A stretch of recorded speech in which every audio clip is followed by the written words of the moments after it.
सुननी है कि भोजपुरी में बहुत गर्दा उड़ाता, तो चली ना हम भी उड़ा दी जरा सबर। हम भी एक बार रेल दी पूरा इंडस्ट्री के। चलो भाई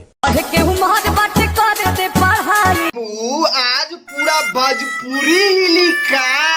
ऐसा सामान अगर देह में चिपकतिया तो चिपका ला, पढ़ाई करे के का जरूरत बा।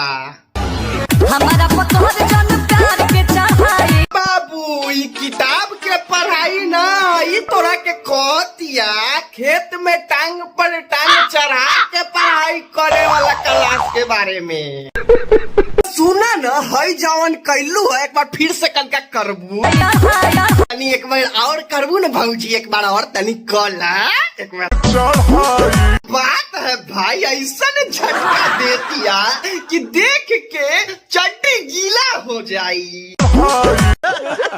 कि हमरा चड्डी के बारे में न पता, लेकिन हम बाद में देखा तानी। भाई हमरो ये लागता बड़ा हरामी हो ऐसा ही चिपका रहा है से कि ठंडी में रजाई के जरूरत न पड़ी। समझ रहे हो? कुछ भाई अब बचल का बा, खाली खोले के जरूरत बा।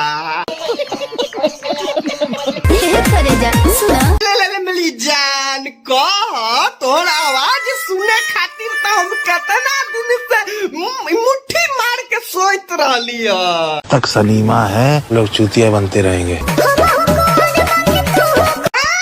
का कहलू हम कुमार बानी? हमरा तो ये चीज पता नहीं रहला कि हम भी कुमार बानी। तू कुमार बारू नहीं। अब बाबूजी सब कुछ हो गई, अब बचल का बा हमरा थोड़ा बीच बताई। इससे पहले अपने बॉयफ्रेंड से कितना बेर करवा लेला सन, अपने आप के कुमारे समझ। बात तो सही है। बना आ गईल बा भाई, हमरा तो मन करता कि फांसी लगा ली। छोड़ा उ सब, कुछ और कहे के चाहतारू।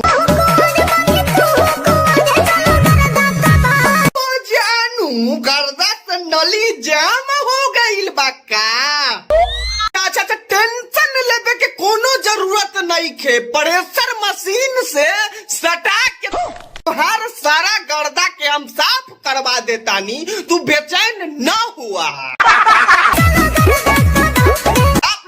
वीडियो कैसा लगा कमेंट में जवाब दीजिए। वीडियो अच्छा लगा तो लाइक कीजिए, सब्सक्राइब कीजिए और अपने दोस्तों के पास शेयर कीजिए।